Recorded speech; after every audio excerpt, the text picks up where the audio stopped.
Hi, and welcome to another episode of Wired to Socialize, where we investigate the science behind networking.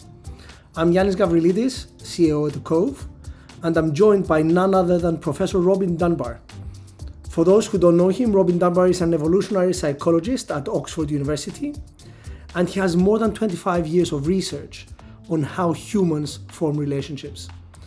We're going to be discussing with the professor the science behind networking, how people socialize, and of course, Dunbar's number.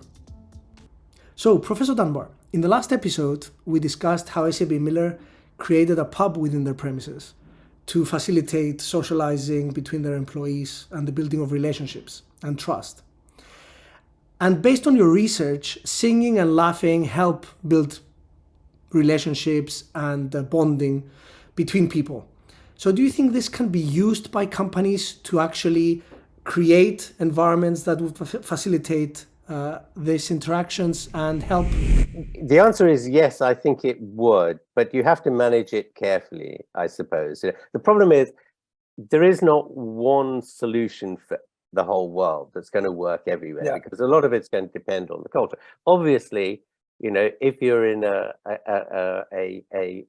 country that does not allow alcohol to be consumed, you can't have a pub. But you can have a coffee house, and a coffee house does the same, because you know as well as I do, good, strong, dark, thick coffee gives you a big bang, which is exactly the same bang actually as alcohol. So it kind of doesn't have to be necessarily alcohol. It just happens in the culture where I guess SAB Miller were based. That happened to work very well. Laughter works very well. It kind of does actually, in the sense that if you're made to laugh in the context of a stand-up performance in a small theatre, the theatre directors often say of plays in general, and this works obviously if it's kind of a comedy and there's laughter. The audience goes in as individuals and they come out as a community. As they come out, they're talking to each other, complete strangers, and laughing about the play and all those kinds of things.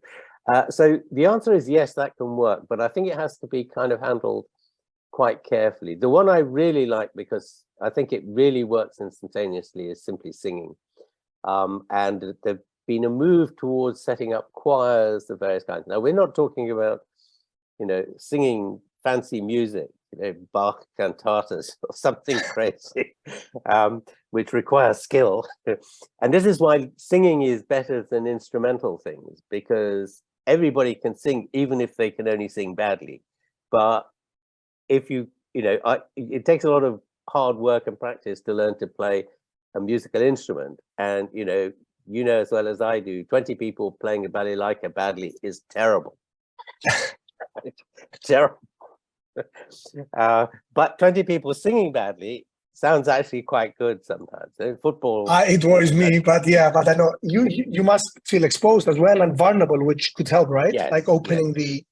Yeah, but I think with singing, you kind of feel sort of supported by the community you're singing with, and we have shown that. And now as community singing, the old just around the campfire, the old community songs that everybody knows that they learn in childhood, that produces this sense of belonging to a community. Just an hour of that with complete strangers creates this sense of belonging to a community. And again, we have had another example in the book, again from South Africa, actually, because it's a rather poignant one in that sense, because after apartheid ended,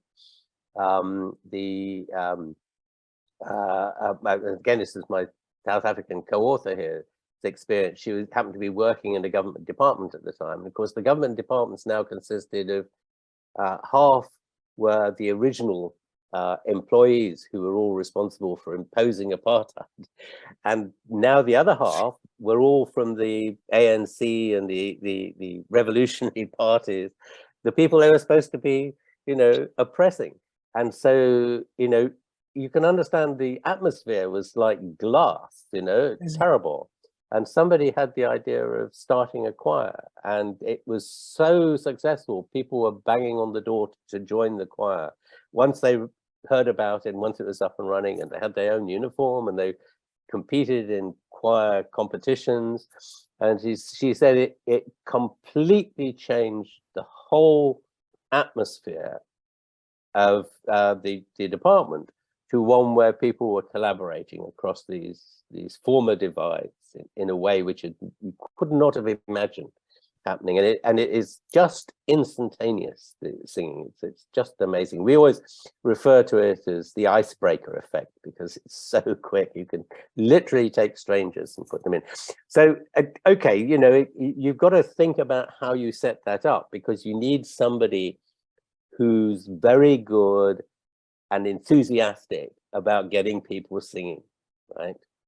I might recommend Greek dancing as well, but for the gentlemen. Would it work? Because it's exactly the same, right? Yeah. And the touch is there. And the touch as well. The touch and the rhythm and the synchrony, right? Anything like that. And because it's also very simple, of course you can make it complicated, but the basics of it is very, very simple. So anybody can do it, you know? You know that. At the Greek wedding, Great. Everybody gets up and does it. So the issue is, you know, sort of kind of figuring out what activity is going to work in your particular organization. It's going to be different in different cultures, different organizations. You know, and you've got to remember the time constraints that people have. So you have to engineer it so that it's possible in our modern busy life. But I think, you know, there's also a very good reason for worrying about this. And you know, I kind of assume this problem is pretty much universal. It's certainly been a big problem here, and also in the UK, and also in America. You know, the people are moving so much for their jobs. Their first big job after leaving university is usually in a big city, which they know nobody. They don't even know where you go to meet people, to make friends. And we've ended up over the last 20 years maybe with this kind of pandemic of loneliness in that 20-somethings age group. You know, now that's affecting their ability to work, because they get into a spiral of depression. They're not motivated. They don't want to get up in the morning. You know, the world of work works best when you leap out of bed because you're so enthusiastic about what you're going to be doing today at work. You know, well, if you're not motivated even to get out of bed, never mind go to work. You know, that's going to impact on how well you work, how much you concentrate on the job, rather than thinking about what an awful life you live.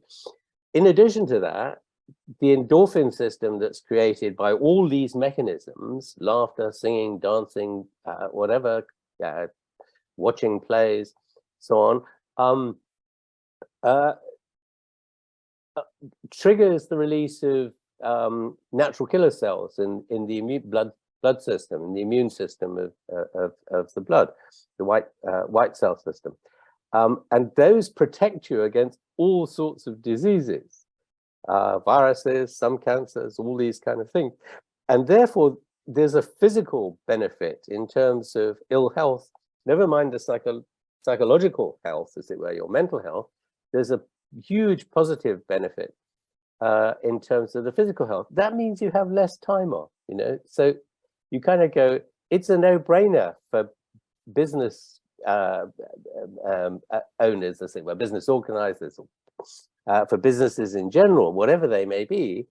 If you have a contented, engaged workforce who see work as their village, you're going to get more work done. You're going to have less people taking less time off work.